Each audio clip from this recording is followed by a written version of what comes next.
Comedy talk at its worst. It's the Lunatic Radio Show.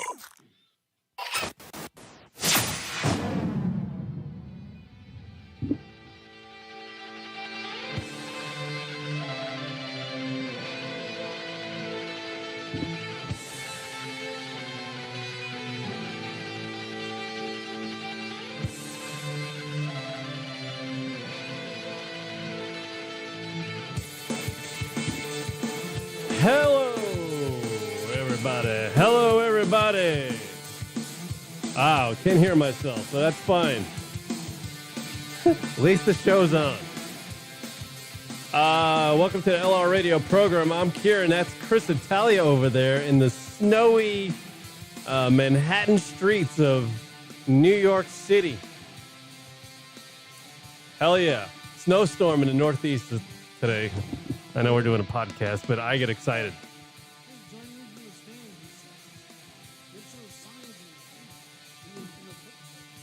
Yeah, now I can't hear you. Yeah. Yes. Where's your volume now? Now I can't hear you. Hold on a second. Let me see if I can get to. There we go. Are you there? Yes. Man, now I can hear you. Something's going on with my. Music. No, it's not. Was it drowning it out? What? Did Zoom change their whole thing? I don't know. I can't run my studio like I used to because now I use Zoom and Zoom just been fucking us up all night. I don't know. You just tried. You're the only person I know that has the setup that you do. Wait, it just sounds like you're more than you should have. I have way more than I should have. They have, yes. And everybody else is usually the most simplest shit, and it sounds great. Yeah. They go live. They have no issue. They pop on anywhere. They're going live in the park. They're going live at the street corner. They use Zoom. They use FaceTime. They use whatever the fuck they want. Yeah, and I'm sitting here, and I got thousands of dollars of equipment, and I can't work any of it. Right. Yes. I know, I get it. It is the LR Show. Welcome to the program, everybody.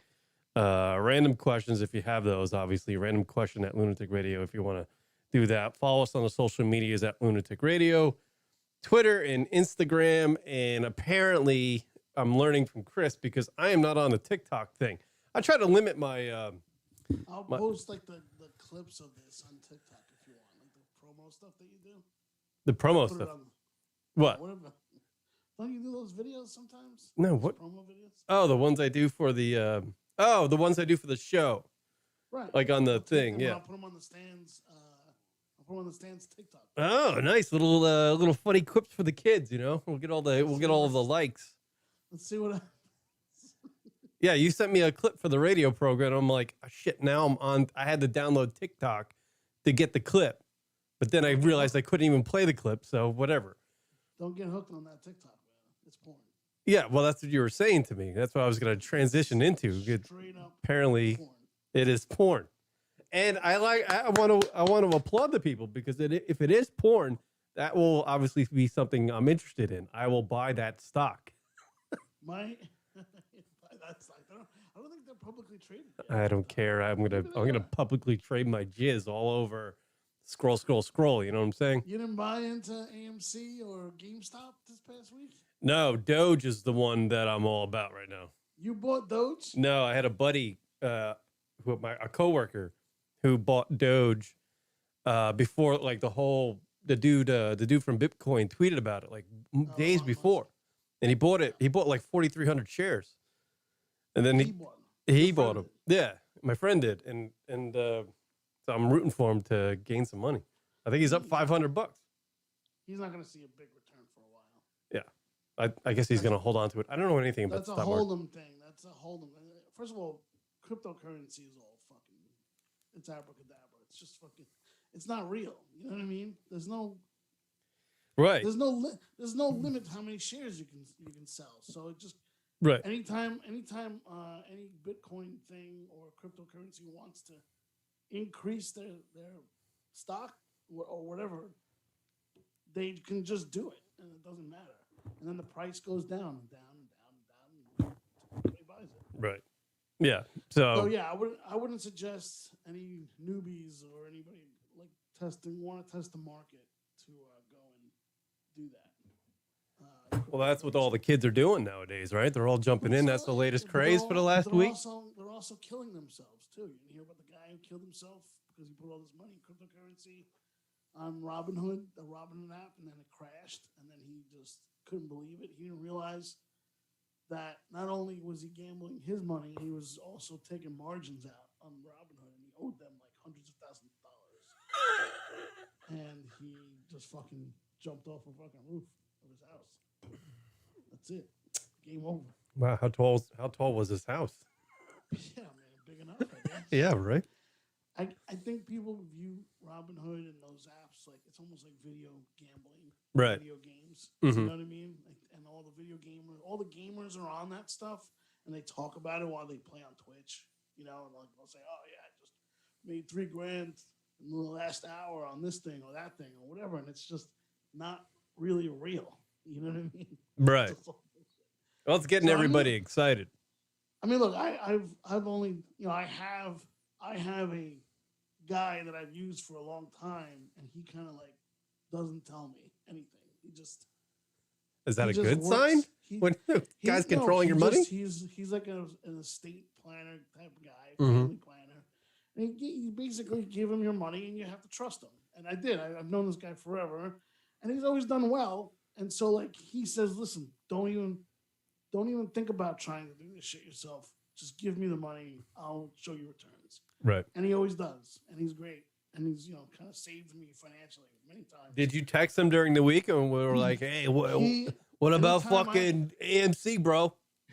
Anytime I text him about a stock, he says, "Shut up." He tells me, "Shut the fuck up." So then, you know, like naturally over the last couple of years, I'm like, maybe I'm good at this. Maybe I can call something out, you know? So like I sign up for one of these things and I'll throw some money into it and like play around, you know, like just nothing big, just enough to like, you know, wet my beak basically. Right. Goofing around. So like a few months ago, I made a nice chunk of change on which, you know, I was shocked that we made a chunk of change on this stock called NIO. It's an electric car company out of China. Right. And, you know, I bought it at like fucking, I don't know, 12 or something like that. And now it's reached over 60. And, you know, that was a great buy for me. And then like I actually sold a few shares off just because, you know, I got to fucking pay for this albatross of a restaurant that I'm sitting in. The money pit on a Sunday night. Yeah, by the way, Cris is broadcasting live from the money pit. Yeah. Build a house up to the roses grow. Yeah, there he is. He's live. You know what? It used to be the money pit. You know, it used to be the money, and it was all our fault. But now it's not. Not your fault. No, now it's fucking everybody else. They can go fuck themselves. Do you go to therapy sessions and you have the guy say it's not your fault, like the therapist guy, like in Robin Williams in that movie? No, other people say it. No. People that come in and notice that the place is empty and they go, "It's not your fault, bro. It's not your fault." Brutal. It's just fucking brutal. Well, I know you were saying, you were like, "Hey, I want to do the show. I got some things to say." And I was like, "All right, Cris, go ahead. You can. I'll give you the platform." Yeah, it's been a while since I've been on this. And, oh, by the way, before you get into this, tell us about TikTok really quick because it's for porn. Is that it? So anyway, so it's basically porn and stock tips. Don't listen to the stock tips. Just watch them all. There's this thing going on right now called a silhouette challenge, where a girl like comes on video and she's just kind of like, you know, in like full clothes or PJs or whatever, completely covered up. And they're playing Put Your Head on My Shoulders, a remix, like a hip hop remix of it. Right. And then all of a sudden, like a light flickers and it turns into a red like your background right now. Right. So it's just and then you just see the silhouette of the girl in the dark, just either naked with her panties and underwear, or panties and bra on. And it's just like, oh my God. That's right. It goes from like the girl you see, wow, you see the girl in the sweatpants on the street, you're like, man, her ass is probably great. She looks cute. You know, it's when her, you know? Yeah, but then now, you know. Then all of a sudden, just bam, into fucking nothing. I got to get on there. I'll be doing that later, I think. I mean, Yeah. I showed you, right? Like, can I just do one? and I see don't what know if you happens? can. You might kill your camera. You might destroy your webcam or whatever you're using over there at the Stand NYC. Yeah. See that? Put it up next so people can hear it. Wait, I mean, they're not going to be able to see it. Oh, there it is. Oh, wow. Yeah, then it's all, wait, go, hold that up quick. I can't see. Go to the right. Go to the left. Do something. There we go. Holy You understand? smoke. So, watch from the beginning. Watch from the beginning. It's gonna come back. Yeah, I'm hearing it. I mean, look at that. Look Faintly. At that. Yeah. Yeah, good for her. I mean, but every other video is that. Yeah. Because of course it's a challenge, right? Yeah. So if it's a silhouette challenge, now other hot chicks do it. Yeah, And so because, as hey, you're I got an scrolling- ass. I got tits. I'm going to do this. As you're scrolling through TikTok, every 5 videos is that. Chicks And you're love just going, the likes, man. They love the likes. no, like, you know, and I was pontificating earlier. It's like, you know, we're in now different times, right? We've gone through the Me Too movement. We've, you know, gone through a lot of stuff over the last couple of years to make sure like women aren't, you know, objectified and all that stuff. The Me Too But then- movement, yeah. But then this shit comes up, and it's like, how can I not think sex when I see that? What can I do as a man, as a red-blooded fucking American? What can I do? You Yeah. know, Yeah, I'm not. I gotta think of that and look at that and go, oh my god, like that's something I want. Physically. Yeah, I mean, yeah. There's no other thing. As There's men, nothing else. we are getting very toyed with from society and social I don't media. watch Yeah. that video and go, "Oh, I wish her well." You know, I wish her nothing but happiness. No, I think, fuck. Yeah. Yeah. Yeah. I don't know if I can turn. I'll turn to my girlfriend. I'll go, "Hey, can you do this for me?" I think I had a buddy at work think I whose need girlfriend this. did that. I didn't know what that was until you explained it, but then you showed the picture of the girl, Right. and then I was like, "Oh, my buddy's girlfriend did that." He was But if showing it to me the other But day. if it's not that, it was something else. If Yeah. it's not that. It's another one. I mean, everyone's twerking on there. Everyone's showing their ass. Right. Everyone's showing like their boobs, side boobs, and all that stuff. But yet, as men, we can't be like, "Ah, great fucking ass." It's Man. crack. It's Yeah. crack. Yeah, you can't It's say fucking that. crack and porn at the same time. You get addicted and you're scrolling like by the time you know the time it's over, your hand is fucking all, fucking in one. You can't move anymore because it's in this position. Right. So you're saying the Right. Me Too movement and the titillation we see on the social medias is driving men bonkers because Yeah. we don't know how to act. It's Like, you're regressing us. Everything you helped us achieve. On one side, to me- you're telling us not to curse and objectify you, but on the other side, Yeah. we can see your body, and- whatever we want. Right. Everything you've helped us achieve over the last couple of years Yeah. is now slowly deteriorating because what are we doing? We're quarantined at home. We Yeah. can't go out. Just This has fucking, become our entertainment. And you're watching TikTok and all you're seeing is hot chicks yeah. in their underwear. And it's like, I don't know what to do. Just fucking J-O-ing. Oh my God. It's Yeah. fucking Go ridiculous. for that. Go for the broads out there, you know? What are you supposed to do with that? Well, look at it and go, good for her. I don't know. This is, I don't know. I mean, Good for her. Good for me. I'm going to go to take care of myself. What do you want me to do with that? What do you want me to do with that? I don't know. I mean, I can't not look at that and not get excited. Like I'm a man. Like I'm a real man. What am I supposed to do with it? yeah, well, I mean, we said it like, I don't know, like 10, 15 years ago. Or like, man, any girl that you meet on the street or in high school or in college or at work, you're like, there's a place on the internet you could probably go find her scantily clad. She's somewhere. And now that's commonplace. Now they're doing it for likes and they're doing it for followers. Yeah. So they can. And they so like can, it. It's so not a then- shady, right. So it's then not it a leads to shady. some kind of compensation. It's So then you're like, oh, wait a minute. They're showing off their ass for compensation? What is that? Yes, porn. yeah. Yeah, I was like, I stumbled upon, not to go back into the porno because I feel like I always do that on this radio show, but I did stumble upon as I was scrolling the other night of a video that was labeled, this certain porn star's name, and she's like, and it says certain porn star's name banging a fan. I'm like, isn't that just being a hooker? Like, isn't that just being a hooker? Like, that's what it happens is. a lot, doesn't it? I think so. Porn stars do that for like a big, for attention and stuff. Don't they do it? I think that is something. I don't want anybody to quote me. That's like a big deal if they choose a fan to do that with. Right. It goes viral. Yeah. In the porn community. Yeah, people like that. The fans like that. Obviously, the fan that's getting banged likes that. I don't know. It's weird. Right. I don't know. You wish you were one of those people. There's no rhyme or no, I don't. I really wouldn't want to. I don't have an apparatus. It's gonna be miserable. Most people don't. Yeah. I'm not. Those girls are taking lumber, man. I'm not. I don't have that. That was just gonna be certainly a disappointment. I'm gonna be a disappointment. Maybe one of them. I think even one of them, like with the old Bridget the midget, that can literally stand probably right here on my console and just be head height with me. I mean, I think that girl's vagina is too big for me. It's terrible. Yeah, I'm not working out. That's not going so good down there.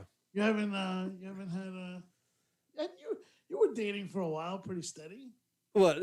No, I'm fine. I don't need vagina. I'm like getting to the age where it's like you gave up again. No, I didn't give. You never give up on the vagina. It's always there. But like you said, the social media's holding me over, like you were just explaining for the last 10 minutes. That's crazy because I've never been that way, and now TikTok has made me that way. Yeah. Well, now I got to explore TikTok because I have not partaken in the old TikToking. So I gotta go on there, and I feel like it'll be my new. I mean, look, it's not good because it takes up a lot of your time. That's all I got, man. That's all I got is time. Because you're like, there can't be something better than that, and then like 2 swipes later, it's like, oh yes.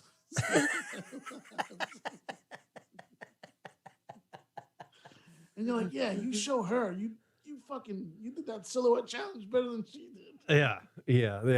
I guess these challenges on TikTok is like finding a fucking storage container full of great stuff. It is rough. It's just digging through the fucking rubbish, and there's always good stuff behind it. Yeah. So I got on probably. I started a TikTok for the stand over the summer. Yeah. And then I kind of ignored it, and then I think maybe I jumped in like late fall, and then I just like, oh my god, this is so and I've been addicted ever since. I was like getting nervous because remember they were gonna shut it down in America. Yeah. They were shut it, and then like Trump comes, I got a great plan. Walmart's gonna come in and buy TikTok, so all you TikTokers will have home. So TikTokers, Walmart is basically producing porn. Yeah. That's what's going on. By the way, Rim in the chat room, did you nail GME? By the way, I told a friend to buy GME thinking it was GM. So he spent like $60 on a share of General Motors. GM. I didn't have that. Anyone take stock tips from you? Who is this moron? I told him, I was like, I don't know anything about stocks, and I just proved it by having you spend $60 on one share of General Motors. Listen, to get in on GameStop, you had to get in early. Otherwise, Yeah. You're buying a stock that's coming back down to earth. Yeah. No, but isn't it good to like buy stocks based on like social media trends or no? I mean, for a brief period. It is if you jump on early on the trend. Yeah. But yeah. then Right. if you come in late on the trend, you're fucking yourself. Yeah, but you're spending a shit ton per share. So why would you even jump in? It depends on where you buy. So GameStop was in. When they first started this fucking craze. Basically, what it is. Like the hedge fund managers shorted GameStop. They were buying a bunch of shorts against GameStop, which means they bought shorts. That means the stock is going to lower in price. Mm-hmm. So they were gambling on the fact that it would go lower in price, which it was because it had been trending down. All the stores are closing, all that stuff. Right. So it was a smart short. So what happened was a bunch of like internet, like, gurus and like, all these guys online twitching and playing video games. They all got together and they go, hey, all these hedge fund managers are shorting the stock. If we buy it at a low price all together, we can raise the stock price. And then they have to buy too in order to prevent their losses. I don't know if that makes sense. Yeah, it does. Yeah, it does. So that's what happened. And then it went from like $3 to $300+ dollars. Yeah. But you had to have been on that wave. You understand? Mm-hmm. Yeah, absolutely. If you weren't on that initial wave, then it's really nothing now. Now it's the fun is over. It's going to be just this thing that kind of fluctuates until it eventually falls. Right. But they decided to start doing it with other stocks. So basically, they kind of determined or, kind of focused in on like maybe 5 or 6 other stocks that would do the same thing. So they were all looking for what was shorted, right? Sorry, they were looking for what was shorted, and they started buying AMC, AMC theaters. Yeah. Right? But like AMC theaters, Nokia. Right. This other thing called Naked, BlackBerry, which was down to like $1. All businesses that are shouldn't be trending. Basically trending low. All knowledge. They're like kind of novelty buys. To be honest with you, novelty buys. Right. Nostalgic buys. I got on to AMC probably at the tail end of the rise. So I'm still gonna make a little bit, but not enough to make a difference. And then I got in on BlackBerry and I got in on Nokia, but I don't know that it's gonna really make a big difference. Yeah. Well, you're betting on stocks because I feel like you're sitting there and right next to you, to your right, inside the stand in my seat is like a pile of dirt, and you're just sweeping up. No, just a pile of bills. If you're watching the show live on YouTube, Cris is broadcasting from the stand in my seat. When you have you been open or are you shut down? At Kieran's advice. Now I got to drive home in a snowstorm. So Thank you, Kieran. Yeah, it's been snowing all day in New York. You're supposed to get like a Make foot. sure the signs behind you. Yeah. Make sure the signs behind you. Yeah, it's literally got a foot of snow outside your doors, and we're broadcasting to 3 listeners right now. It's really good, and we're an hour late. They're a lucky 3 listeners. Right. Yeah, there you go. People get to see what it looks like inside a comedy club that cannot be open, right? Are you closed down right now? Correct. Completely closed. Yeah, we're closed. We're shut down. Yeah. Like, no, because of the governor. Well, let's go through the timetable here. I mean, what are we talking about? Governor Cuomo, right? This cocksucker. I call him needle nips. Needle nips. Because his nipples are pierced. You could tell through his shirts. That's kind of strange to have a governor with pierced nipples. Hey, look, to each his own, right? Yeah. If that's what makes him go, these is some shit, dude. That's some old school shit. I'm not going to judge him on that, but I will make fun of him for it. Yeah. Now, what he's done over the last, what has he done to small? He's been opening and shutting small business, right? It's been now 11 months, and he's decimated New York City single-handedly. Just the governor alone, not him and de Blasio, the mayor. Here's the thing about de Blasio. He is a pushover. So if we push de Blasio around, and slapped him around, he would do what we asked. Right. Because he's just a little bitch, so it doesn't matter. But Cuomo is different. He's sitting up in his perch in Albany, and he's calling the shots from afar, and he's basically, defiant to a point of just not giving a shit. I mean, the gall on a guy to fucking open up Buffalo Bills playoff game to 7,000 people so he could go to the fucking game, All right. Right. But he can't open up a fucking bar, in New York City at 25% is absurd. Like, what are you doing?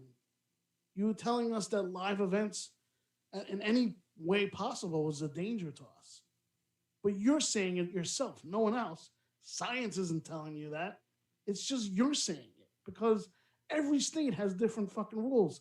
How is that possible? You're the only state that pinpointed New York City and said, you know what? You guys can't open. But Westchester, Long Island, which has almost as many people as New York City, they could open up at 50%. So he's picking and choosing. Where he's just shitting on New York City. I mean, he's just really just turning us into fucking savages. right. So for you, what has happened to the stand alone? Like you were able to open, then you had to close, then you had to open up again. What happened over these last? Think about it this way. He took away, the first thing he did early on was he shut us all down. Everybody got shut down, right? Understood. We were fine with it. We were like, hey, this is life right now. What are you going to do? So from March through, June, mid-June, we were completely shut down. There was no restaurant wasn't open. The comedy club wasn't open. We didn't do anything. It was completely closed. Right. Even the landlord that we work with said, I'm just going to evacuate the building and no one's allowed in. So for what is that, 3 months? Mm-hmm. 3 months, we had nothing. So then what happens? He says, okay, we're going to open up it's hot enough and whatever. We can open up outdoors. Cuomo said that, yeah. He allowed you to open outside dining. You could, no, not even outside dining yet. It was just like for pickup. You can do curbside. You could do curbside pickup. Right? Which meant people now are allowed to go pick up food at a restaurant, which they weren't before. Right. A couple weeks go by and he realizes, everybody's fucking losing their minds. And he goes, okay, outdoor dining. Let's do this outdoor dining thing. Mm-hmm. Now, the thing about outdoor dining is it came with parameters. Like you weren't just allowed to put a few tables outside, You had to build a fucking structure. Like a fenced-in area. Like a fenced-in area? What about fenced-in area? You basically building another restaurant. Because whatever you're building has to last, right? It has to last. So it can't just be this one night thing, right? Yeah, it can't be like cardboard cutout fucking tables. Yeah. Fucking wood has to be fucking some kind of fortified, cement. And you're not going to take the stuff that you had inside the facility and put it outside on the street just in order to fill a table, right? You had so you go get patio stuff. Because of the weather. All weather type of stuff. Yeah, weather, yeah. Rains or whatever. So we started out, we didn't even have a roof, because we're like, how long could this really be? Like, it can't be that long. Let's just put together a fenced-in area and see what happens. Right. 3 weeks go by. We start realizing whenever it rains, we can't do shit. So we start building this fucking roof. Now you're building a fucking roof, dude. The same way you would build a roof to a house, you were building a roof to a fucking... Over the sidewalk, street, in front of your place. Yeah. Right. Now, they sent, after you build this thing, all of a sudden they got a conscience. So what does New York City do? They start sending out parameters and rules of how the structure should be. Oh shit! So could you potentially got fined if you didn't abide by those rules? Yes, they fined you. Oh, you motherfuckers! So dude. Think about this: in a pandemic. Yeah. Yeah. When everyone's struggling and no one's making a fucking dime, these cocksuckers started fining people for doing something that they were told to do. Right. What cocksuckers? God, think about that. We got fined because we didn't build our structure fast enough. Think about that. And so then how long does it take to build a fucking structure? 3 seconds? Yeah. I'm sorry. Well, They one day find they were like, yes, you can do outside dining. So you start buying shit and putting tables start outside. putting shit in, like little by little, you're building this fucking thing. Yeah, right? you gotta figure it I'm out. not in construction. I don't got fucking Right. carpenters on fucking call. Yeah, we just don't have a fucking roof in the back we can just haul out here. We gotta fucking figure it out. Yeah, I'm doing this myself, man. Yeah. Me and my brother and like whoever wants to help us. That's who's doing it. Did It's other not some- restaurants and clubs and areas have roofs on the outside of their They sidewalks? started building roofs because they went to, some people started out just the way we did. Like, Yeah. hey, it's summer. We'll just, we're really a nighttime business, so we're not crazy. It's not crazy. My God, how do you even make it? How do you make any had- money? How do you we make had any these money on selling a dinner to two people when you got to put all that money into building another restaurant on your goddamn? We had what a nightmare. umbrellas, and we had like beach umbrellas and stuff like that. Yeah. Like, it was. We were getting by without a roof. We just figured it out. Yeah. Right? They told us our structure wasn't complete, and we're like, "What are you talking about? It's got 3 sides. We're doing everything we were told to do, or whatever." For some reason, I don't know, we were missing like something or whatever, and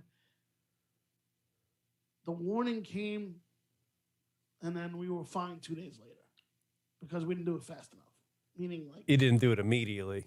Well, but like how- we were how- getting the stuff that we had to get. right. do it. Yeah, right. You got to order something or Right. It was like a Friday. It's like, Right. really, where do you go on a Saturday and Sunday? right. Man, So they really fucked. that was they that was the first fine. The first fine. That's the first fine. That's the first fine. And when was this? What was over the summer?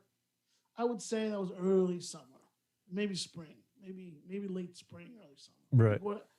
Whatever it was. What am I saying? It was probably 2 or 3 weeks into outdoor dining, which was late June or July. Sorry. Right. I got the time. So after that, what do we do? I feel like you're gonna start crying. God, it's fucked up, man. I'm just, Yeah, no. Yes. I mean, you have to go through all that shit just to sell a dinner, Yeah. Oh yeah. and you got to have spacing. But by the way, so here's the other thing. Like originally they go, you open up for bars were opening. Yeah. And then they realized people just getting shit faced on the street because they hadn't been out in a long time. Right. So now they go, oh, but you got to have food if you're going to have a drink. Right. So now people who wanted just to go get a drink couldn't do that. And they had to buy food. So now you start seeing less people because not everyone's down with that.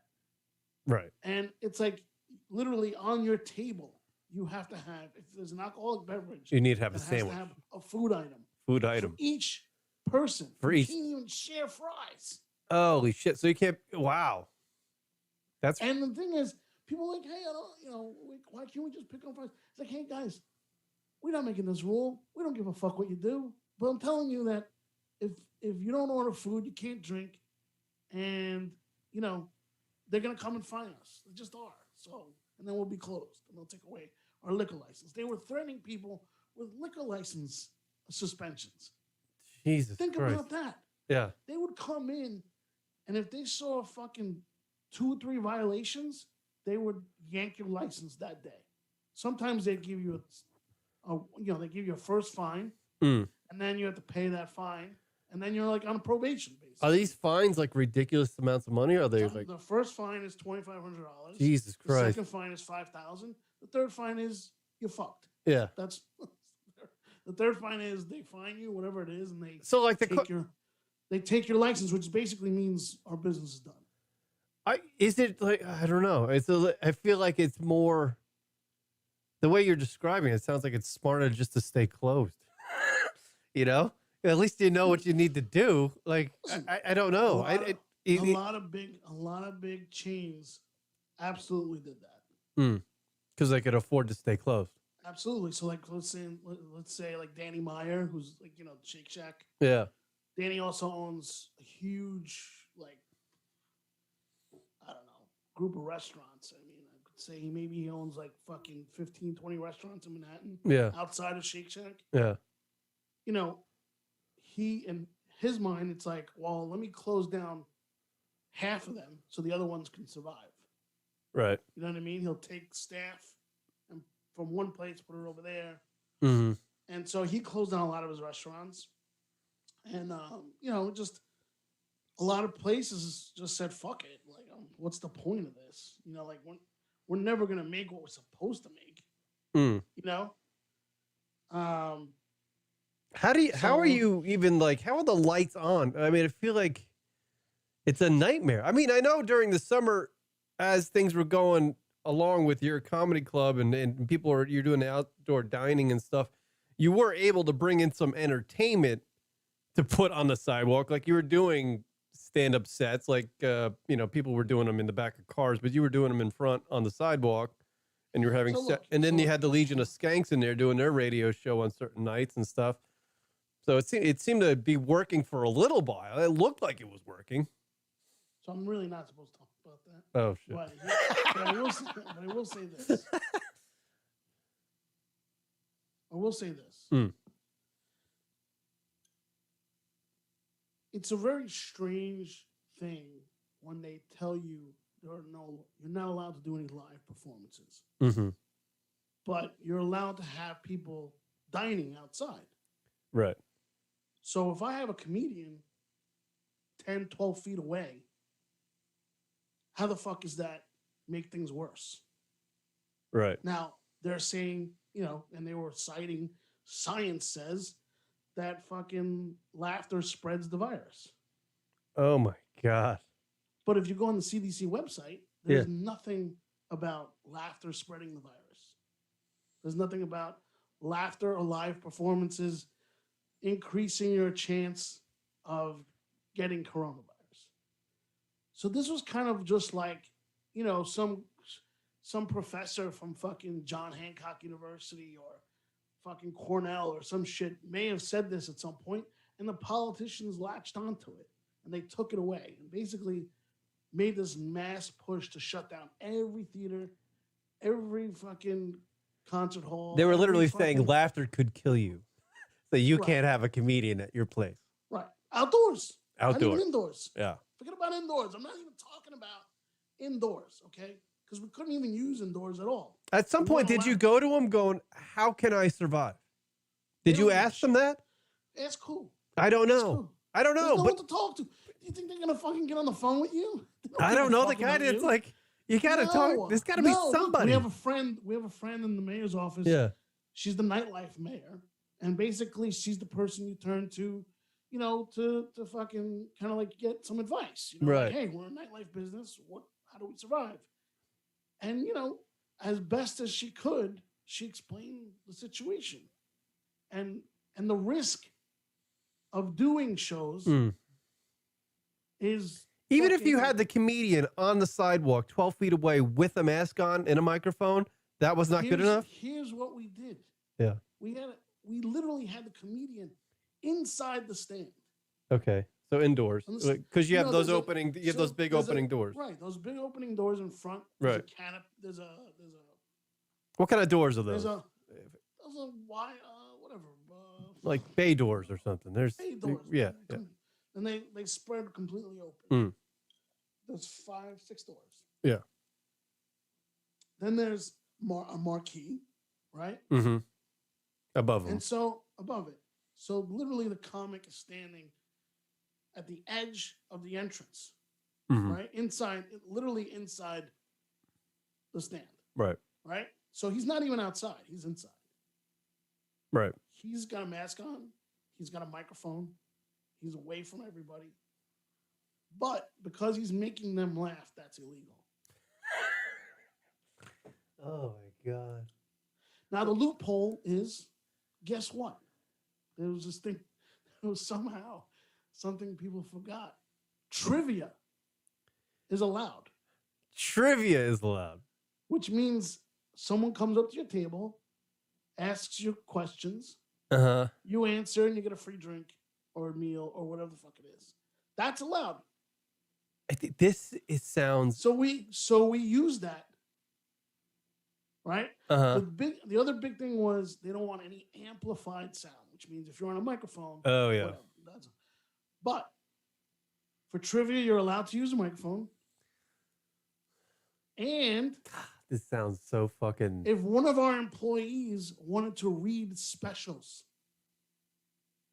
Yeah. or like, hey, right now, if you order a round of shots, you get this for free, or whatever, they can actually use a PA system.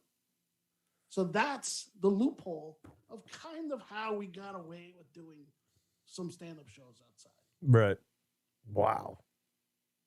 Dude, what a fucking bizarre world that one is. night, we had like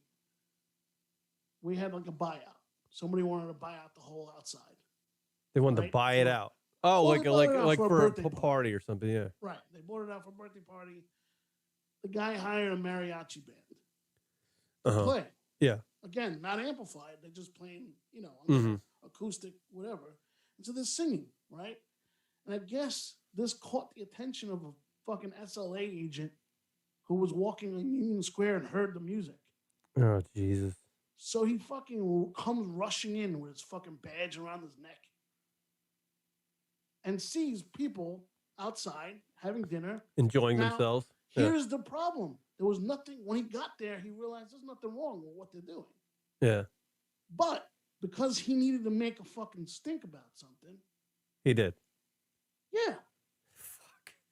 Because there were two people standing while others were having dinner, we got fined. Two We're people fine. are standing.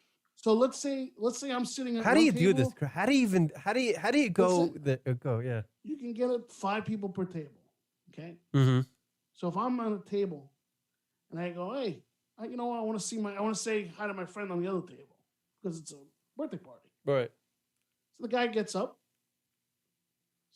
goes over, and like talks to the guy for whatever seconds or minutes. Right. And because he saw that guy standing and another guy, that was the fine.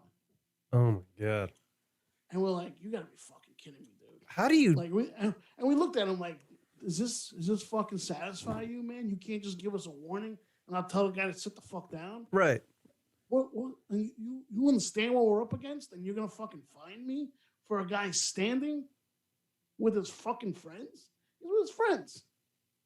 Right. What am I supposed to do? My God. So that's it. That's it. So now we're fucking warned, and we have a fine, and we have basically like, you better be careful.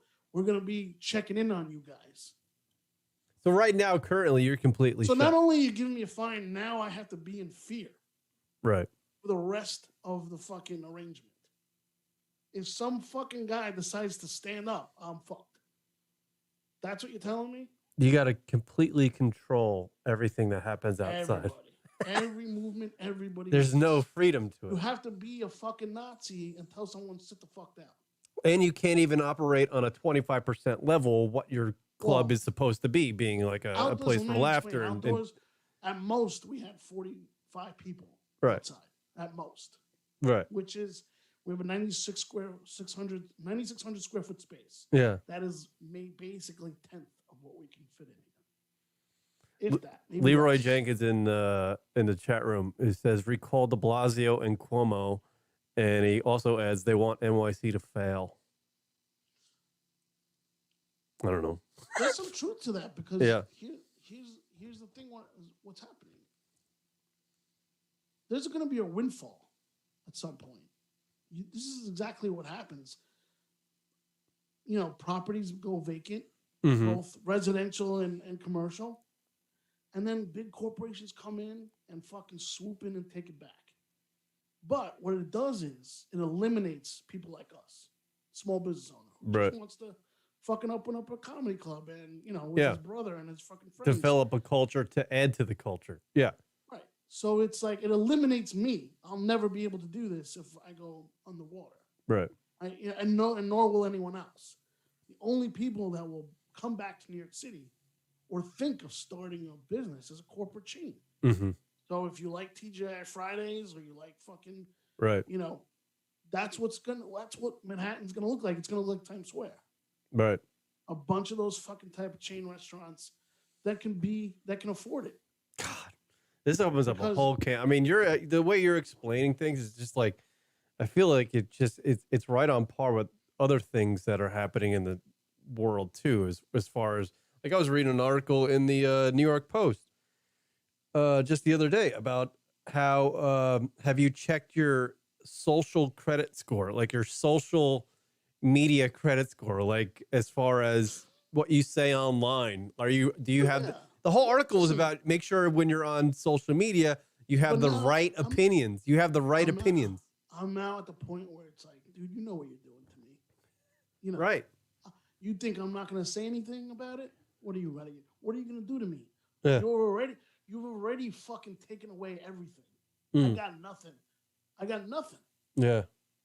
You're just basically drowning me. Yeah. I'm gonna fail. There's no saving us. We're, another month of this and it could go. That's how. Yeah. That's how. See, like I have to find ways to remain open, and Right. all I'm trying to do is continue to create jobs and continue to keep employees that are on medical, have health insurance and all that stuff. That's the reason we're staying open, dude. What do you think? I could have shut this fucking place down months ago, Kieran. I could have just shut it down and said, you know what? It's not worth it. And guess what? If in 10 months, when things start opening up again or whatever, Mhm. the landlord hasn't rented out this space, maybe we can go back to him and say, we'll take it. Right. Wow. That's what we can do as business owners. Right. Because why pay for fucking rent? Why pay for utilities? Why pay for supply? Why? Because we're trying to do our due diligence and not just tell everyone that works for us to go fuck themselves. We can't do anything for them. Leroy Jenkins. People are already moving to red states without restrictions. Got to move to Florida to do I'll business. tell you right now. I had to do some things in Los Angeles earlier, in late August, right? So I drove out there, and like 2 nights, I just drove to LA. Really? And yeah. And I did like 12 plus hours a night. Jesus to get Christ. there. It's a hell of a fucking ride for 2 days. And then on the way back, I took my time. And I had business in Austin, and I had business in New Orleans, and I had business in Florida. So I took my time coming back. Mm. Austin is fucking wide open. And they have a low rate of infection. Their restaurants are open at 75%. Wow. And I asked people, I asked business owners, I asked, friends that live there, I asked, people I was doing business with, what's going on? Like, how are you guys able to do this? He's like, I think it's just common sense. Wear a mask, respect the rules, don't be a dick and fucking get into someone's face. When I miss, they keep the distance. Mm. You know what I mean? And I'm like, yeah, that makes sense. So if a city like Austin could do it at 2+ million, I think they're up to 3 million people. Like that's a testing ground Mm-hmm. for how it's done, right? I mean, dude, I was watching people like it was nothing, like nothing was going on. Out at bars, indoors, outdoors, drinking, having fun, having meals. I mean, I took part in it too. And it's like, yeah, I don't feel unsafe here. People are wearing masks. People are keeping their distance. They're just in their groups of friends. Mm. You know what I mean? They're not fucking commingling and stuff. You know what I mean? Because that was one of the rules, right? And I'm like, they figured it out, man. It's fucking weird, And then I drove to fucking New Orleans, and New Orleans has got heavier restrictions, and it's a fucking zombie town. Right. There's no tourism, obviously. No one's traveling there, and no one's out. And it looks like it's a dead town. It looks like it's gonna fucking just completely go bankrupt. Right. Then you go to fucking Florida, and everybody's wide open again. I mean, people are on the beach, they're partying. I rented in a place right on the beach in Fort Lauderdale, and I mean, it felt like any other time I was in Fort Lauderdale. Right. Yeah. And then I went to the casino, like Hollywood, the fucking Hard Rock. I went to the Hard Rock Casino for scouting a location for a comedy special we're trying to do with another comedian, and 50% capacity, and it looked like It was done safely. Everybody's temperature was taken coming in. They had those like fucking sonar systems that basically takes your heat index as you walk I in. went through one of those when I was in Las Vegas. It's actually kind of cool. You know, they figured it out. You know what I mean? Like, Well, New York City has always been the way it's been. It's always been like that. Kind of I not just feel not like New York free like City's the other always- parts of the country. it's antiquated. Everything we do is antiquated. Nothing is updated. I mean, the fact that you still can't get a test here without waiting hours in line is what prehistoric world are we living in? I went to LA and I fucking never got out of my car and got tested Right. and got my results a day later.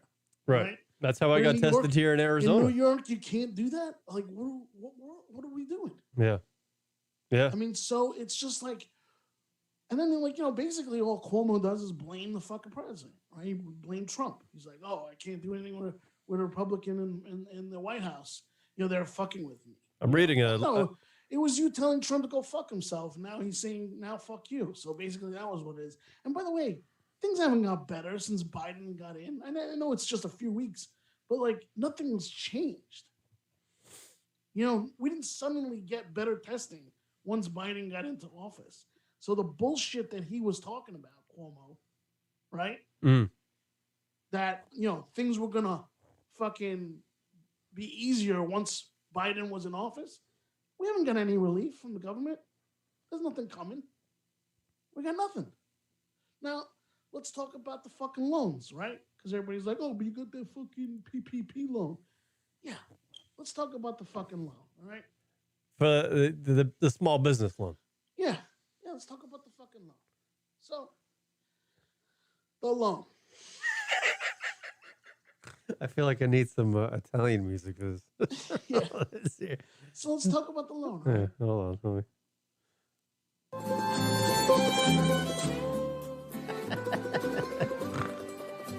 All right, yeah, go ahead about the loan. I'm in business now, I don't know, 9 years. 9 years with the stand. Right. So the PPE loan, Mm. PPP loan, whatever the fuck you want to call it. Yeah. They based everything on 2019. Now, I was closed for 6 months of 2019 because we were reopening in a new location. Yeah. So I only had 6 months of fucking revenue to show for it. So when they gave me a loan, they based it on 6 fucking months of operation. They think they purposely did that? You don't give a fuck, Kieran. When we cried out and said, hey, look, we were remodeled, we went into a new location, can you look at our last 2 or 3 years? They're like, no, it's just 2019.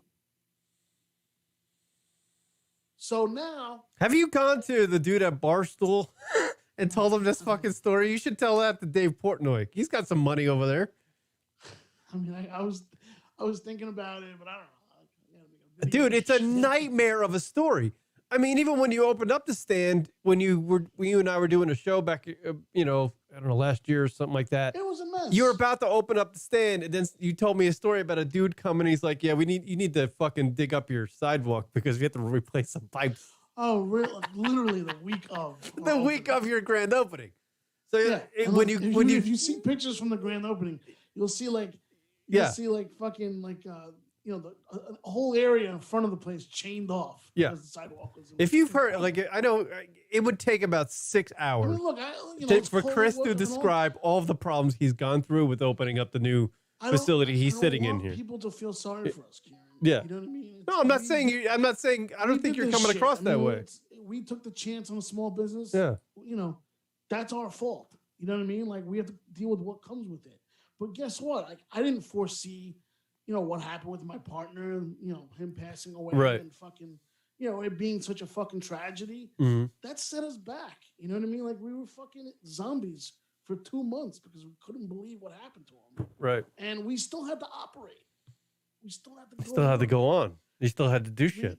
We didn't have a choice, man. We had to do our jobs. we never mourned that shit. We never got to mourn it. We never got to fucking go through it and fucking talk to people and fucking, say the things we needed to say. We just had to go back to operating. So we're not even operating at a full tilt, okay? Because the owners are completely fucking zapped out. We're exhausted emotionally and physically because we had just been through this build out for a year, And now we're dealing with the loss of our partner. And then not even fucking, what are we talking about? July to March, right? We opened up on July 16th into 2019. And then in March of 2020, we're shut down because of COVID. Right. I mean, what is that? That's 8 months. 8 months, dude. 8 months. A new business basically has to shut down because of COVID. So now we're going through the motions with this PPP stuff. And we're like, okay, whatever it is, and it'll probably help us. So let's go through the motions or whatever. So we do it, and then there's these rules, like you got to fucking 70% of this loan has, in order for it to, the idea is that the loans were, if used the right way, they would be forgiven. Otherwise, you're just taking a loan out, and you would have to owe them money. Oh shit! So, yeah, who cares? So you got to produce the first. I don't want to take a fucking loan out because I already got enough debt, from the build out and all that other stuff. So when they give you this loan for basically, based on less than half of what you would have in revenues, 70% of it has to go to employees paying salaries. So now I'm bringing in people that I don't need, right? Because I'm not busy enough. Right. I'm bringing in people I don't need just so I can get 70% of the loan forgiven. Wow. Think about that. Yeah. And guess what? I don't mind doing it. It's part of it, taking people off unemployment. Right. I get it. It's a good thing. But 70%, dude. Yeah. 70%. I got people standing around because there's not enough work. And you're paying them. But I have to bring them back, and I have to pay them because otherwise I owe the government money. Jesus Christ. So and then 30% of it goes to rent and fucking other expenses, but it's not nearly enough. So you get through, you fucking stretch that dollar for as long as you can, and you basically get through another 4 or 5 months. The loan's gone. Jesus fucking Christ. So how do you get up in the morning? Right around October. How do you get up in the fucking morning? I don't know how you do it. Right around October, all the restaurants and small businesses go, okay, what's next? We've gone through that money. Right. What happens now? Well, what happened was you had a fucking lame duck president that was fucking losing his mind. Right. And, nobody wanted to make a move until the election, right? The whole country was fucking frozen because they couldn't operate. Oh, the election's really stressing me out. No one could fucking operate. Like, grow the fuck up, man. Right. Like, fucking grow it up. The things that people would say to us, like, tighten those bootstraps. Like, fuck you, tighten the bootstraps. They've been tight for fucking years ever since I opened them. Yeah. What are you talking about, man? You don't know my business. You don't know what I'm doing. Yeah. You know what I mean? Like, what do you mean tighten my bootstraps, man? It's fucking ridiculous. What kind of advice is that? So, you get some guys involved, right? You get some, then you go political, right? Okay, let's fight this with fucking politics. So you get Chuck Schumer involved, and you go to your city councilman, and you go to your state reps, and all these other people just to try and get them to, fucking say something, right? Right. So a group of people, there's an organization called the National Independent Associations of Venues or whatever, right? No, it's called NIVA. And, then they started the Save Our Stages Act, and they introduced it to be part of the next stimulus plan. Right? Never gonna reopen. I had to do it. It popped in my head. So that shit took forever, and they waited till fucking Biden was elected. And then basically through December and January, nothing happened because Trump was like, I don't fucking give a shit, I'm out. Yeah, You know? 79 Days of Hell. He didn't do anything. Right. He didn't do anything. And, most lame duck presidents won't. I don't know how, they don't fucking give a shit. Not motivated. They're not motivated to do anything. And, Yeah. and not only that, he wasn't motivated because everybody was attacking him. Right. So, and he brought a lot of that on himself. But because of that, he, completely just didn't think about it. And then Congress was playing around with the fucking 600 or 2,000 or the whatever, money going out of the country to fucking Nicaragua and all these other fucking places. And it's just fucking pass the bill already so that people can fucking enjoy it Christmas. You know what I mean? Mm-hmm. So finally this bill gets passed in January, and then you look at it and you go, oh, this fucking sucks. This sucks too. So now we're in this fucking place, right? Where the new PPP is, you have a choice. As we have this Currently. we're stuck in this weird place. We're a venue and we're a restaurant. Venue, restaurant, right? Uh-huh. So as a restaurant or a venue, you could apply for another PPP loan, right? Mm-hmm. But if you're a venue, a performance venue, which we are, you could apply for Save Our Stages, which got passed with the stimulus bill. Mm.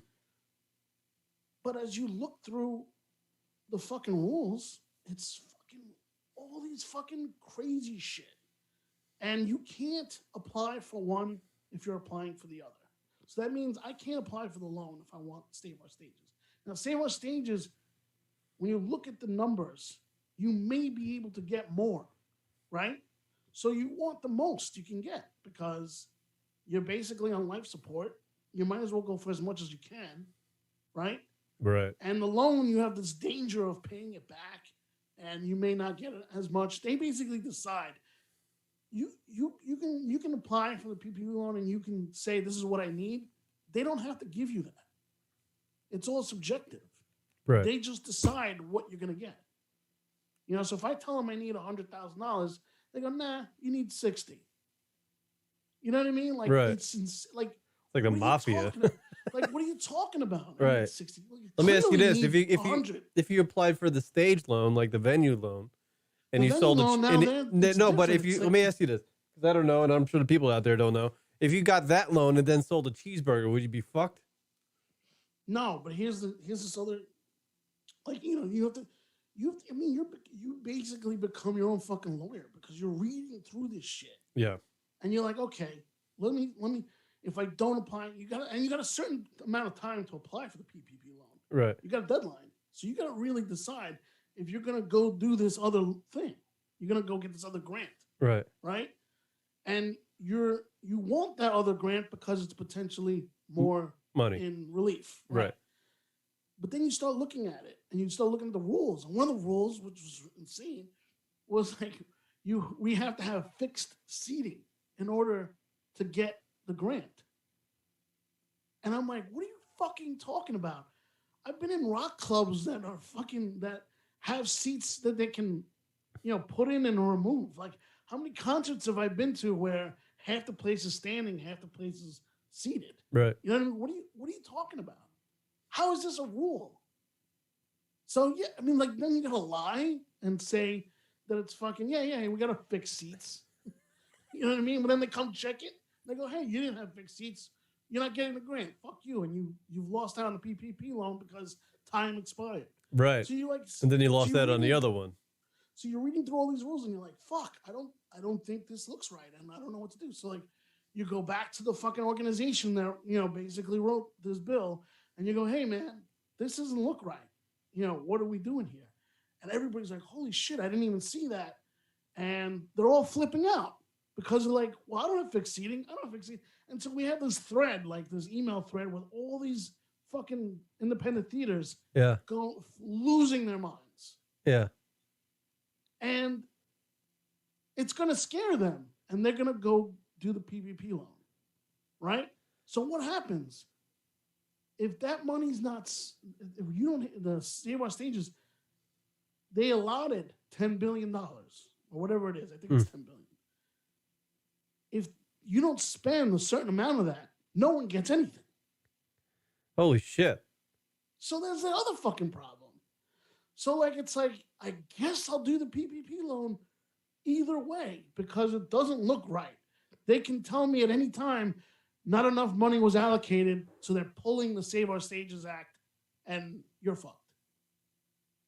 So essentially what they're saying is this might just be a lame duck fucking, thing that they passed. Right. And you might as well just go for the loan and call it a day. But if you look at the loan, all the loan really does is it keeps you treading water. Right. You're not. Yeah. Obviously. Yeah. I didn't assume you would be living the high life. You're just trying to keep the light on. But that Save Our Stages grant could be game changing for a small business. It could actually allow you to reinvest in your fucking company and do things that can make you survive a little bit better. Maybe do more of a video thing and. Whatever it is, like add things that you normally wouldn't have added just because there's another way to make revenue. Get creative. That's the whole point. But with the PPP loan, you're not getting creative. It's just paying the bills. It just goes. Right. So you're really stuck in this situation. It's like, well, I guess if I take the loan, that'll just save me another 4 or 5 months. That'll just keep me going another 5 months or whatever. But if I somehow get this other thing, maybe that gets me through the year. Because here's the thing, Kieran. When things come back at 50% or 100% or whatever, I don't imagine that there's going to be this flood of fucking people just coming to this venue. I think it's going to be a slow build again. I think it's going to be you're going to have to deal with that. I think it's just going to be like opening up a new business again, like just opening up from day one. I mean, the comics will be gung ho to do it, but yeah, the comics are all fucking moving. That's true, and they got that problem too. Most because of them are in fucking different parts of the country. Because why be here? They can't get on stage. The only reason they're in New York or LA is to get stage time, and they're not. There's no reason to be here because you're paying New York and LA rents, and you're like, for what? I can't even work. So what's the point? I'm not going to be there. So they've all moved to other places. I mean, there's half of the comedians there once was still in New York. That's crazy. I mean, some of them suck, so good riddance. But weed out the herds or something. But like it's a, and here's the other fucking caveat, which is New York, man. It's just what a fucked up place. Most states, I would say a good 60 to 70% of the states have some kind of state aid for the restaurant business. New York does not? New York has not. Jesus Christ. Zero. Zilch. And why is that? Because Because he doesn't give a fuck. Because of Cuomo. Because he's saying we're already in debt. We're waiting for federal relief. That's it. Mm-hmm. So you basically fucked us. You never had a reserve. You never fucking put money on the side to help your kids if they got into trouble. This is it. You're fucked. So now you're like, okay, fine. Listen, it is what it is. New York has got no money. They're not going to get any money from federal relief. Okay, what's the fucking game plan? Give us a timeline. Let us figure out, how we can do this. So in the fucking dead of winter, this cocksucker fucking says, we're closing down. You're not allowed to have anyone inside. Jesus. So what are you talking about? It's fucking 25 degrees outside. How am I supposed to have anybody outside? Right. Get heaters. That fucking cocksucker, man. So let me show you what's going on. Kieran, there are fucking enclosed shacks all around New York City with propane tanks. On No fire. shit. That's a bomb. That's a bomb. And people are eating next to it. Oh my God.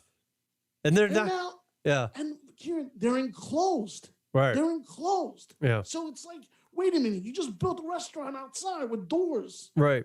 And 4 walls. 4 fucking walls. So someone's walking in, eating dinner, in a four-walled place, just like they would a fucking restaurant. Yeah, and propane What smell. are you telling Propane me, man? smell everywhere. You're Yeah. allowing that shit? You're Yeah. allowing that to happen? I can't imagine. That's okay. But that's okay. Yeah. You tell me that's okay? That's what people are doing Yeah. because they threw up their hands. They go, I can't have an open structure in 25-degree weather. I have to enclose it. So Yeah. I'm going to enclose it. And I'm going to put heaters in there. Propane heaters. Shit. Now, we said, fuck that, because there's a rule that says you have to be licensed to handle propane. And you're It not sounds allowed like- to have propane in any shape or form inside a restaurant. So at the end of the night, I got to leave the propane outside where it can easily get stolen. Yeah. So I'm not doing that. Right. I'm not doing that. I'm Yeah, not doing the propane thing. So you go, okay, electric heaters. Let's see what we can do with electric heaters. How do I get electric outside to that structure? It's not, I have to go through the sidewalk or hang it over, which you can't do. And so to go through the sidewalk and into the street, you got to call your landlord. You got to look. And this is the guy that, has basically, been fair to you, has What been, a fucking a good standing citizen. He's a landlord. We're lucky. We are fucking lucky. We got a landlord that understood our fucking challenge and said, I saw your business work. I understand it. I'm not going to kill you guys. I'm just going to ask for a few things. If you guys are open inside, I expect rent, this or that or whatever. He had his, he was fair. All I have to say is that he was fair. Yeah. And he's done more for us than most landlords would. Okay? But even he has a certain place where his guys say, hey, I can't do that. So Right. I'm asking him, can I fucking go through the basement of your fucking building and run fucking electrical wire through the fucking street and out on the sidewalk so I can build a heating system inside this fucking structure? No, you can't. You know what I mean? So you go, okay, fine. That's out of the question. Landlord doesn't want to do it. I get it. He doesn't want anything fucked with. Totally understand. So now you do it. Okay, now we would have to do this somehow illegally or with tubing or whatever the fuck. Mm-hmm. And then you look at the fucking price and you go, Is it worth well, it? I can't afford that. Yeah. So what are we talking about here? We're talking about not having a business. Right. Yeah. So now he's like, you're closed for the winter. And Right? it seems like every time you try, they allow you to do something, it's not even worth doing it because of the amount of rules and regulations they put into it. And I mean, so- it's what you've been describing for the last hour and 12 minutes has been nothing but a fucking Has it been an nightmare. hour and 12 minutes? Yeah, it's an absolute fucking nightmare. Sorry, guys. And it doesn't matter. I hope people are taking the time to listen to this because this has been, I would imagine, most people's small Now- business nightmare has been kind of here's similar the to thing. what Cris is going to, if not lesser or worse. Here's the thing. Because we were not using space inside the space we rent, most restaurants cut a deal that basically said that they were basically, it was just most landlords understood that they couldn't use the inside of the space, so how could they charge for rent? They made a deal for a minimal amount, like we did, that allowed us to basically survive the summer, right? But the rule was, and that rules, basically every landlord made this deal, said, once you're inside, I need rent. So when fucking Needle Nips decides 25% Cuomo, yeah. is enough, what is that really for us, man?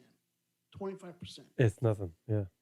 And the 25% that he allots to us comes with fucking every scare tactic in the world. He's on those press conferences every fucking day saying, don't go out, don't go out, don't go out. Right. But you just said 25% indoor dining. So you open up at 25% and you're like scrambling to figure out a way to get people into your place during a pandemic. And while the governor, your leader, is telling people not to do it. I'm going to open up at 25%, but don't go. Don't go. Right. Don't endanger yourself. What was restaurants have shown a spread of the virus, so don't go. We're open up at 25%, but don't go. Right. So you don't survive at 25%. Most restaurants, the next wave of restaurants how do close, the next wave of restaurants closed between September or October when they started 25% in October.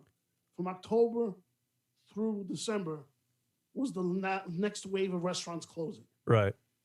And now currently right now, majority of places are closed. Restaurants and stuff in New York City, in the metropolitan New York area. We're talking about hundreds, Kieran. Right. Hundreds. So And with the the vaccine rollout, what is the vaccine rollout in New York? Is it like any?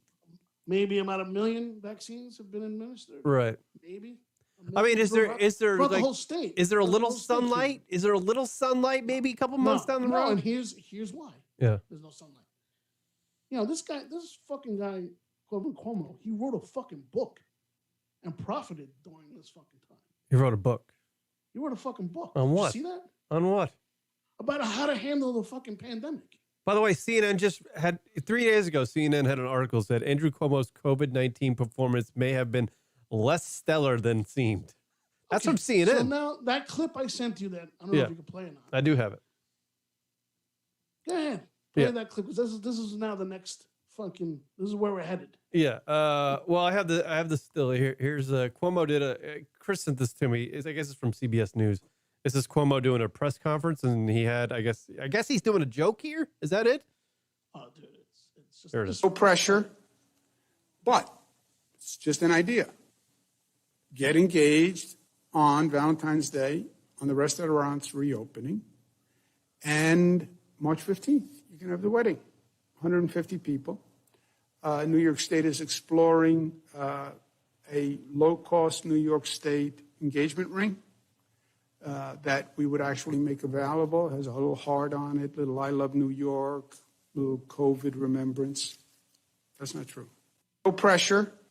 So he's promoting the fact that they're going to allow him open up at 25%. What are you talking about, man? Yeah. What the fuck are you talking about? You're making jokes and you're teasing people while people are fucking going poverty Right. and fucking killing themselves because their fucking business failed. Cuomo was doing a joke there. It doesn't. His. What are you talking about, man? I need a fucking leader, not a fucking clown. Right. I don't need a fucking clown up there teasing me and fucking with me every fucking day. I don't need that. And guess what else I don't need? I don't need you to tell me you're going to allow me to open up on Valentine's Day at 25% again. When the rest of the fucking state's at 50 or more. Right. I got a friend that has a restaurant in Queens, right on the border of Nassau and Queens, right? He's on the Queens side, unfortunately. On the next block over, every restaurant's fucking packed. No shit. And he's fucking closed. So tell me how that fucking makes sense. He can't have indoor dining right now, but in the Nassau side, it's 50%. So he's literally watching as his business dies and sees across the street here, Right. across the fucking street, packed restaurants at 50%. Unreal. How the fuck is that fair to that guy? How's that fair? Because he was a few feet away from the fuking county line? Man, I'm getting it. I'm starting to get it. I'm getting it now. This guy is a clown. I've had Kieran, he's a clown. Oh, He's a no, fucking clown. I'm And then completely. his stupid brother fucking protects him on CNN every fucking night. No, God. Sings his fucking praises, and then they get on together and they all joke about shit. If there's anything They all joke about there's shit. anything that needs to be regulated in the world, it is 24-hour cable news. All has to be regulated. No. Here's the Or problem. eliminated from the planet. Here's Because the thing what happened. Yeah. Because that's not news at all. There's nothing news like about it. CNN used to be fucking true journalism. All right, true journalism. Okay, there was some amazing people that worked there over the years, but now it's all personalities. It's all personalities with their stupid fucking opinions. It's like, hey, I don't Well, want to watch your. I don't give a fuck about your opinion. Report the fucking news. Well, basically, they went to opinions because you had 3 networks. You had 3 networks doing 24-hour news. They couldn't actually do the I news wanna see because Chris Cuomo. you can't decipher between one or the other. So, by the way, every time I see him, he looks like he just finished sucking dick. You Chris know what I Cuomo? mean? Like his face is all that's- sweaty. that's His lips are all glossy. that's and the it's guy like, that that's the oh, guy you that just suck dick. that's the guy that precedes him and follows him on CNN. They both do that. Well, I think he's fucking on the ground gay too. Yeah, I don't know. I believe that. At least I have all the respect in the world for Anderson Cooper. I think At least he's out. I think Cooper's great. I think Don Lemo is just a cocksucker. He is. They're one and the same. Him and Cuomo are one and the same. They're just one guy's white, one guy's black. Mm-hmm. That's all. And then the other, them. and then Fox sucked. They all stink, man. I can't. They all suck.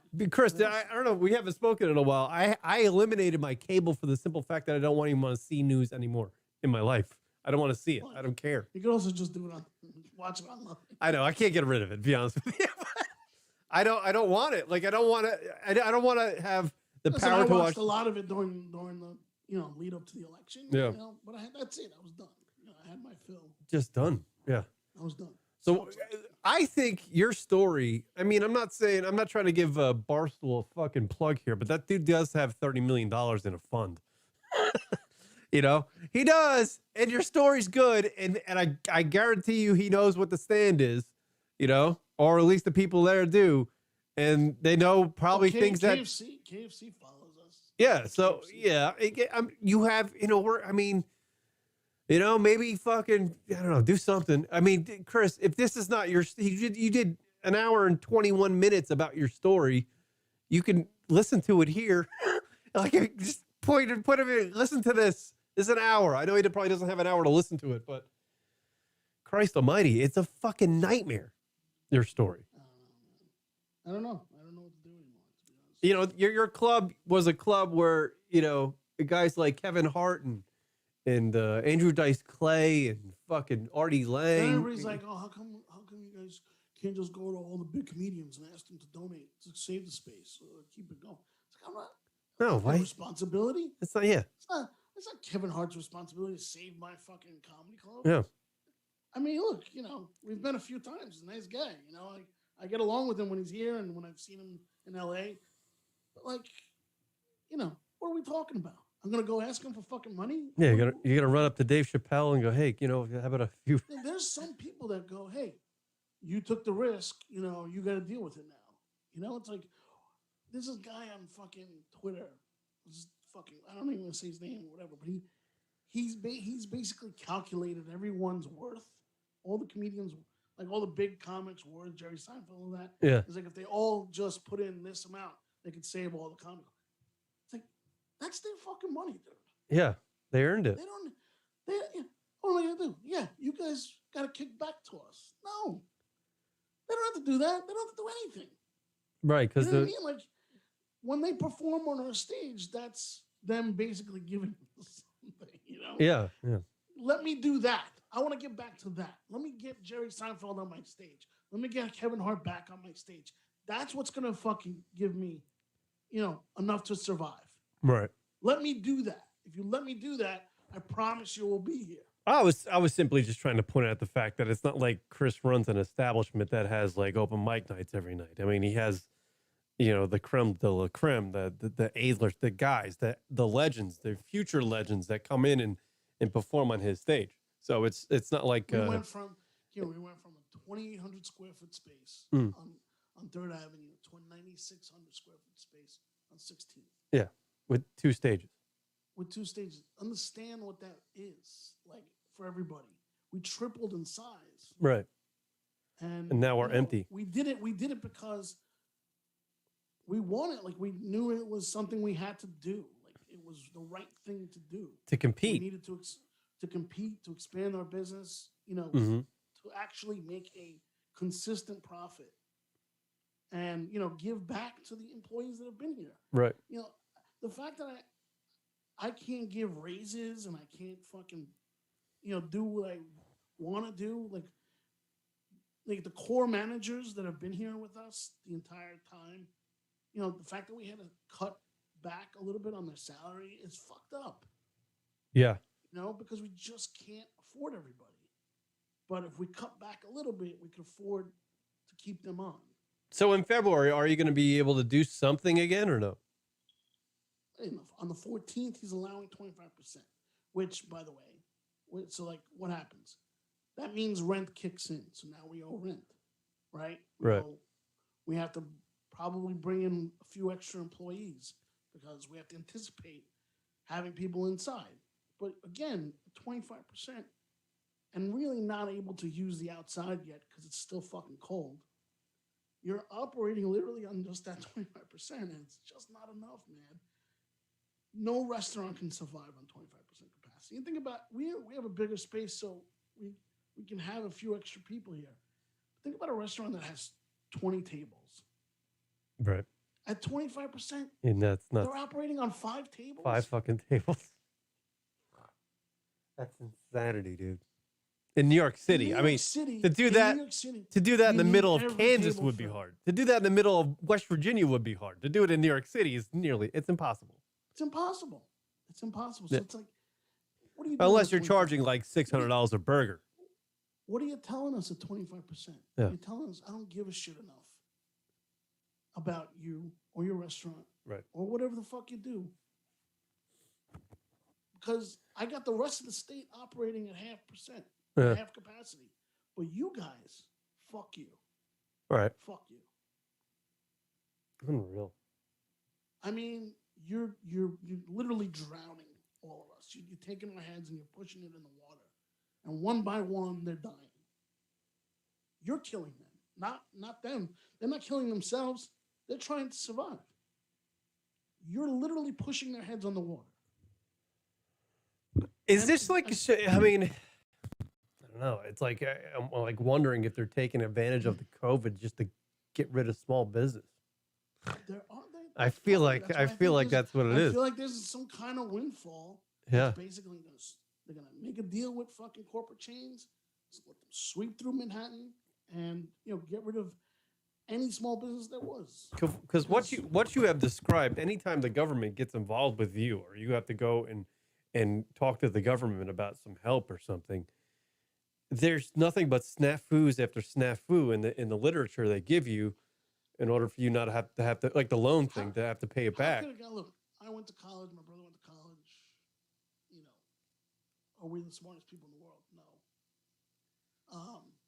But the fact that he and I have to become diligent and read every single thing a million times to catch something, to make sure. Right. Think about the time spent just on that. Yeah, and they're paying like a fucking... Because your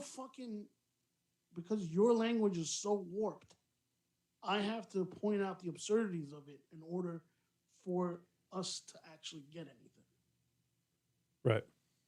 They wrote that those bills and those rules.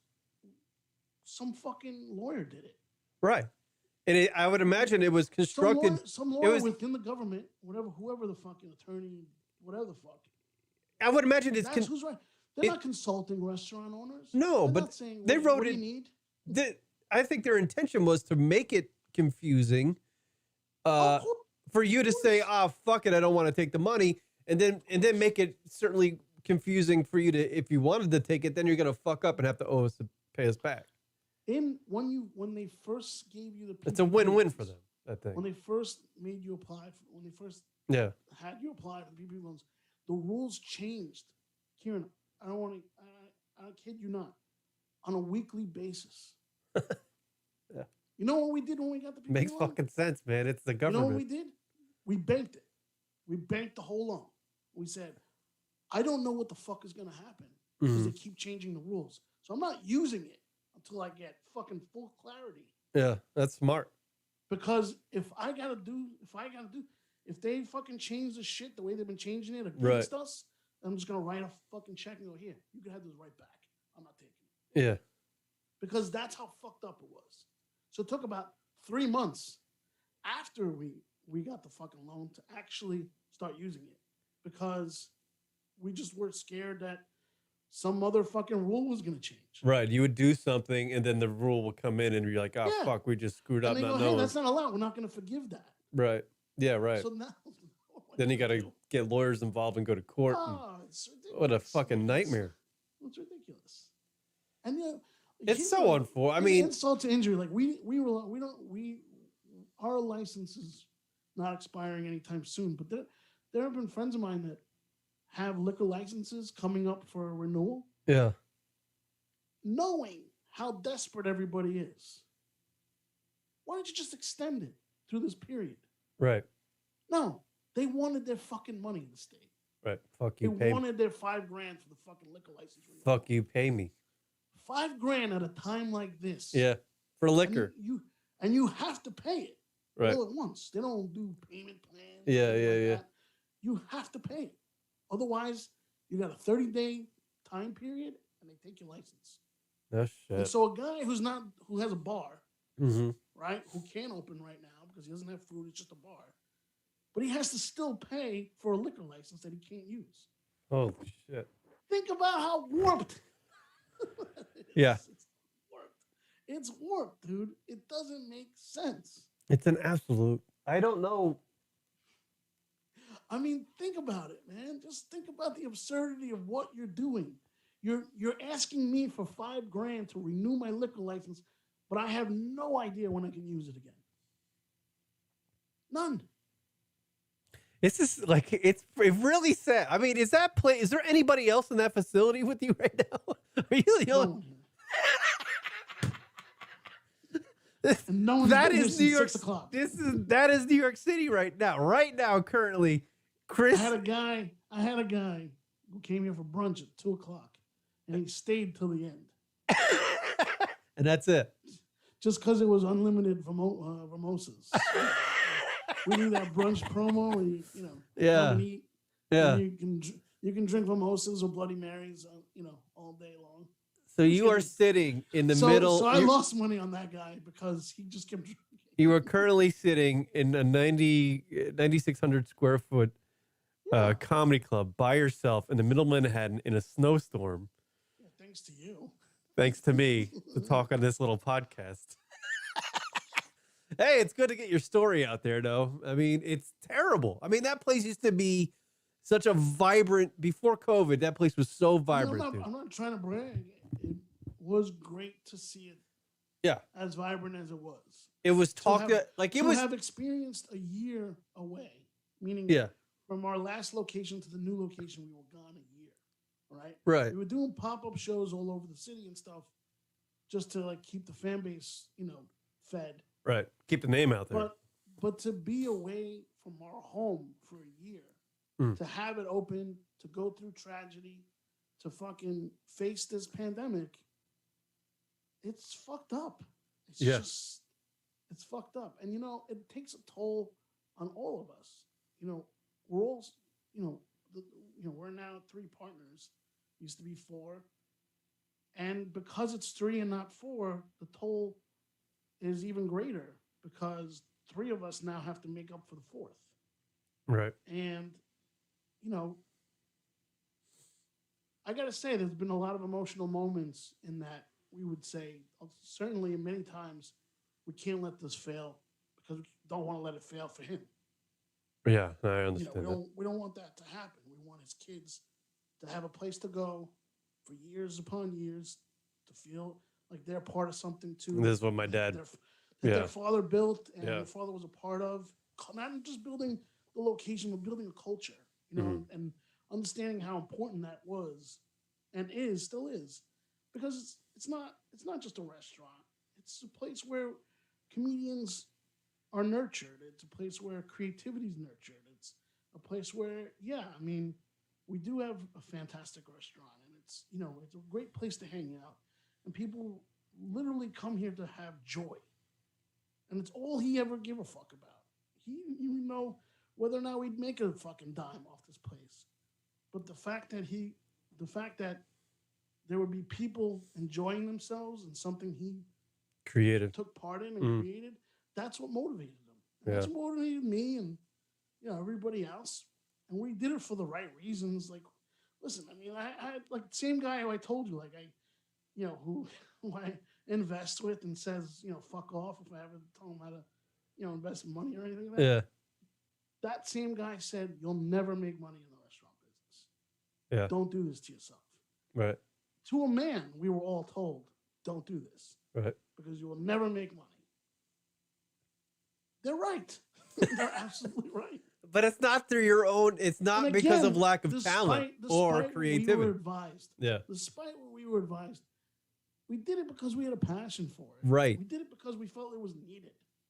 I remember You know what I that. mean? I remember going to see you and Dave before the first stand ever opened up in your offices. I don't know what those was. I guess the CH offices, right? Yeah. And on 14th Street. it's something. It was a long time ago. It was a really long time ago.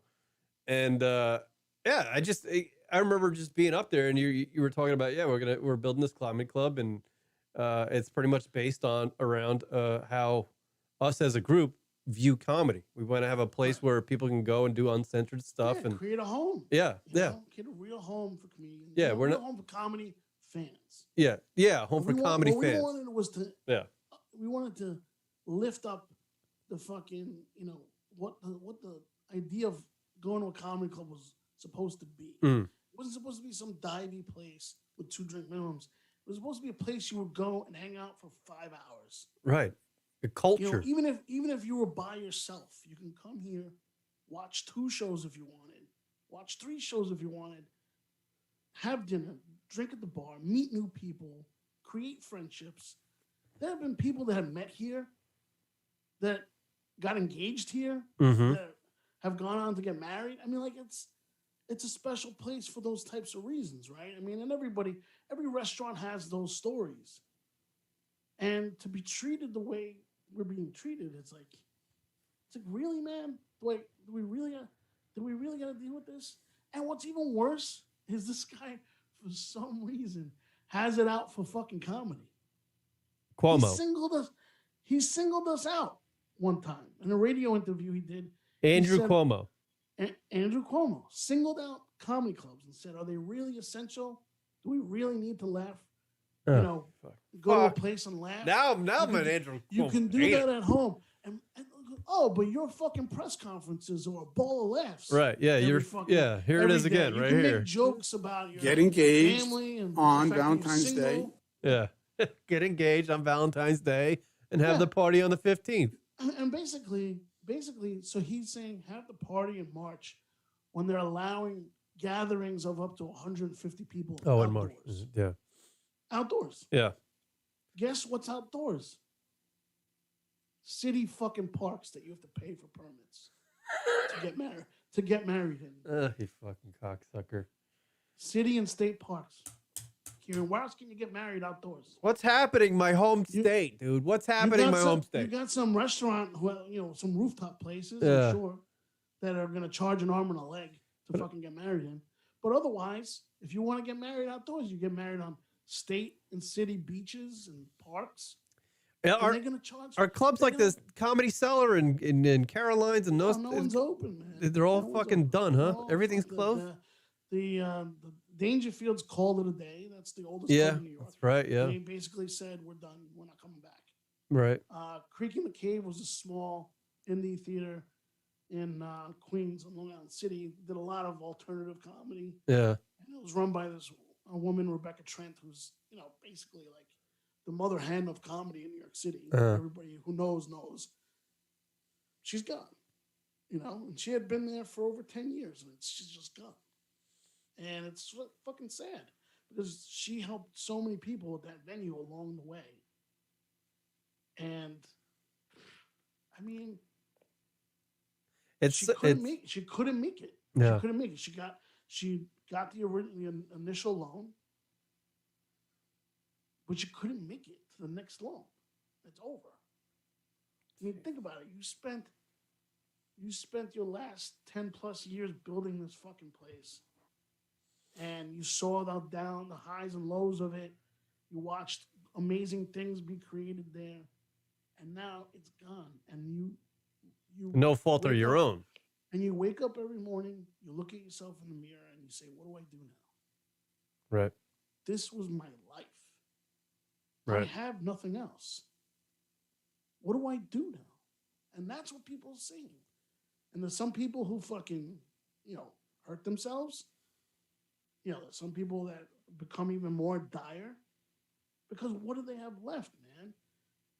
They're drinking, doing drugs. They're fucking, homeless. I mean, it's, people are like, well, what are you supposed to do? It's a pandemic. Everybody's going to get sick. People are dying. It's like, yeah, I get it. I get that part. But you're basically making us choose the way we die. Right. Either you're going to die from a virus or you're going to die from dire circumstances. Either way, you suffer. As a small business owner, yeah. And then you got a governor making jokes on a fucking stage. How ironic is that? Fucking shit. Wow. That's a good way to wrap it up, by the way. Yeah. Holy shit, Chris. I kind of had an idea, but not really to the extent. It's been America. I literally didn't think we were going to do an hour and 45 minutes on that. I'm sorry. But it was important to do. I I had things loaded up. I'll do this on the next show, but I had like a, fat guy thing, and I had Paige Spernick. I had I thought we were gonna do the random questions. Like a flash. I think I'll save them for, maybe I'll, I don't know. Are you doing a show next week for the Super Bowl? No, right? No, I will not be doing it. I'll probably do another show before then. I'm not doing a show. You want to do one random question? I want to do a random question. Let's do one random question. Just to end on something happier. It's something positive. Yeah. Hold on, I gotta find my notes. I don't know what I did with them. Oh, did I? Hold on. Is it? What a terrible fucking. Oh my God. I don't know how you get up in the morning. I really don't. I don't know how you do it. But it's good that you are, because you're fighting a good fight. By the way, starting tomorrow, I'm putting a shirt on sale. What is it? We've never done merch, by the way. Oh, the stand's never done merch? I always wanted a stand in my C3 shirt. And that's something we just never did. It was always kind of cheesy. Yeah. But Elon Musk, like 2 weeks ago, put out a tweet that said, legalize comedy. That's hilarious. I saw that. And I'm going to take that, put it on a fucking shirt. Yeah. I'm going to sell it from the stand. Absolutely. So look out for that, guys. We're selling hoodies and fucking T-shirts and all that stuff. Proceeds will go to our staff and trying to help people survive here. But either way, you need a motivation to wear that shirt. I mean, it's basically everyone go fuck themselves. That's why we want.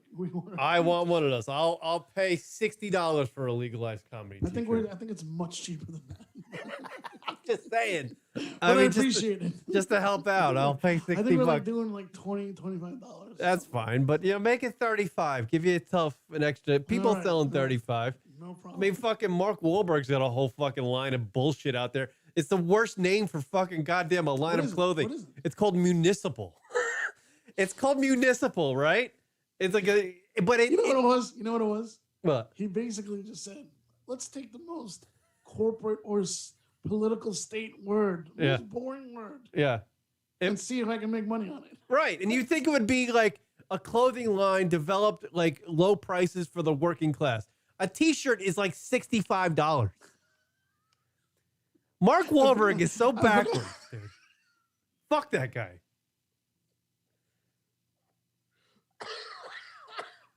I forgot how much you hate him. Dude, I hate Mark Wahlberg he's one of them things. God.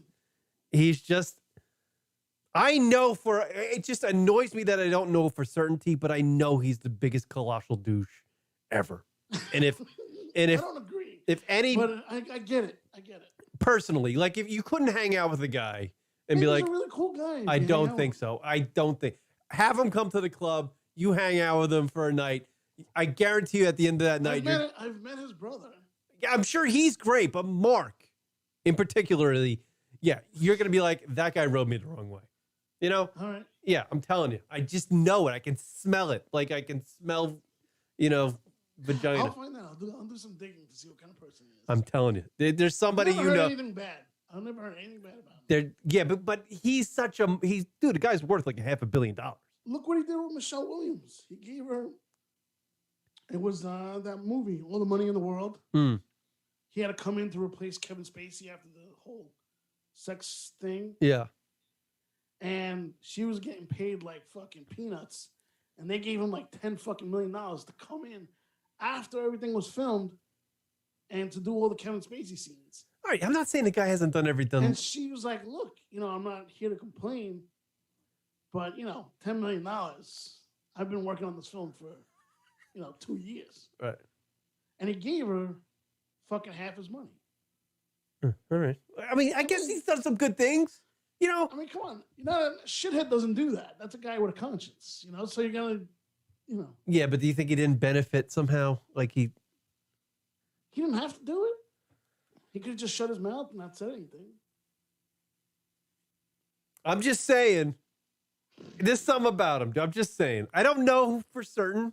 I'm just saying there's something there. I don't want to do. Well, I'm going to save the random questions because they're, Just do one. Just do one. There's not many great ones. I mean, there are some. I love the people that send in the random questions.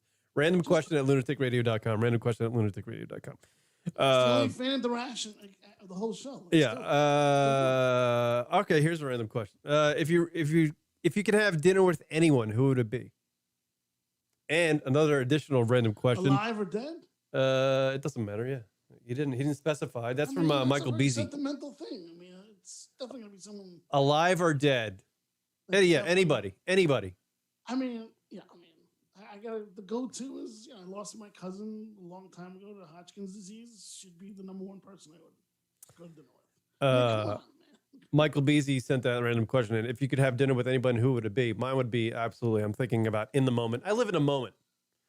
Okay, Leroy Jenkins is going. Leroy Jenkins is going with Dave Portnoy. Not a bad one. It's not a bad one.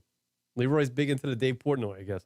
I'm gonna go with the Instagram golfer model Paige Spernick because she's just very. I would do Andrew Cuomo. Andrew Cuomo. There you go. In the moment. In the moment. I can look at him while I'm cutting steak the entire time. This is what I've been going through. Yeah. Hey Andrew, I'm gonna cut 20. I'm just gonna eat. I'm just gonna eat 25% of this and save the rest. Yeah. See, getting off on a high note. Yeah, there you go. Yeah. Well, there's Paige Spernick, everybody. See her on your screens if you're watching it on YouTube. She's got great cans, and she does the golfing thing on the Instagrams that everybody loves. Don't forget the silhouette challenge on TikTok. Yeah, don't forget the silhouette challenge on TikTok because Cris is into that shit. All right. So that's the. I mean, it was small business jamboree right here on the Lunatic Radio Show. It really was. I was planning on doing a regular radio show, but fuck it. We need to know. Hey, Cris, talk for a second. Can I hear your voice over the music? I don't know. Can you? No, you can't. Something's wired. Something is still wired wrong.